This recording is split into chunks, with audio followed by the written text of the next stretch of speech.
लोक म्हणतात जेव्हा माणूस मरतो तेव्हाच राम नाम सत्य हे असं म्हटलं पाहिजे, पण खरं तर राम नाम हे आपण आपल्या आयुष्यभर घेतलं तर शेवटी भीतीच उरणार नाही. आजच्या या पवित्र रामनवमीच्या निमित्ताने आपण जाणून घेऊया श्री रामाच्या जीवनातून आपल्याला काय शिकायला मिळते. हरे कृष्णा. मी नेहा सोनटक्के.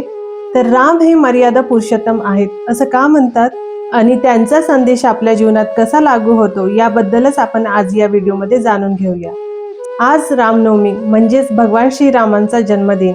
श्रीराम हे फक्त राजा नाही तर ते मर्यादा पुरुषोत्तम पण आहेत, ज्यांनी आयुष्यात प्रत्येक नातं प्रत्येक कर्तव्य हे परिपूर्ण निभावलं. रामो विग्रहवान धर्म. राम म्हणजे चालता बोलता धर्म. त्यांना राज्य जरी मिळालं असतं तरी त्यांनी वनवास हे स्वीकारलं असतं, कारण त्यांच्यासाठी वचन आणि धर्म हे सर्वात मोठं होतं. माता सीता हे फक्त त्यांची पत्नी नव्हत्या, तर त्या एक सहनशीलता आणि पवित्रेची मूर्ती आहेत. राजमहल सोडून त्यांनी वनवासात श्रीरामांसोबत राहणं स्वीकारलं. इतकं करून सुद्धाही त्यांच्या मनात कधी तक्रार नाही आणि कधी राग नाही. सीता म्हणजे संकटातही श्रद्धा न सोडणारी शक्ती.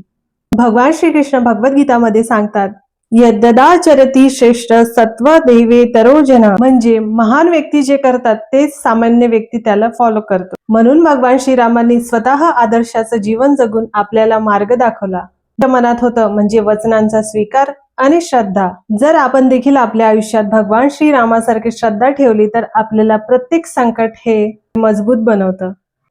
हनुमानजीने आपल्याला दाखवून दिलं की भगवंताची भक्ती ही कशी केली जाते. त्यांच्यासाठी राम म्हणजे सर्व काही आहे.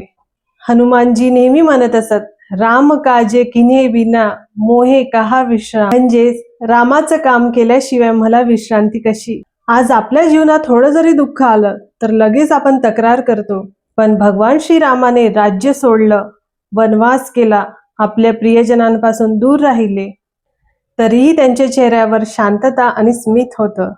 रामनवमी हा फक्त उत्सवाचा सण नाही आहे, तर आपल्या जीवनात खऱ्या अर्थाने रामतत्व आणण्याचा दिवस आहे. राम म्हणजे सत्य, प्रेम, कर्तव्य आणि संयम.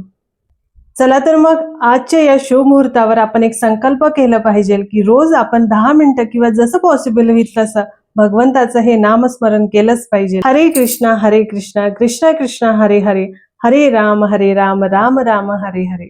जर तुम्हाला माझा हा छोटासा इन्फॉर्मेशन व्हिडिओ आवडला असेल तर प्लीज या व्हिडिओला लाईक करा आणि इतर लोकांशी देखील शेअर करा. चॅनलवर नवीन असाल तर प्लीज सबस्क्राईब करा.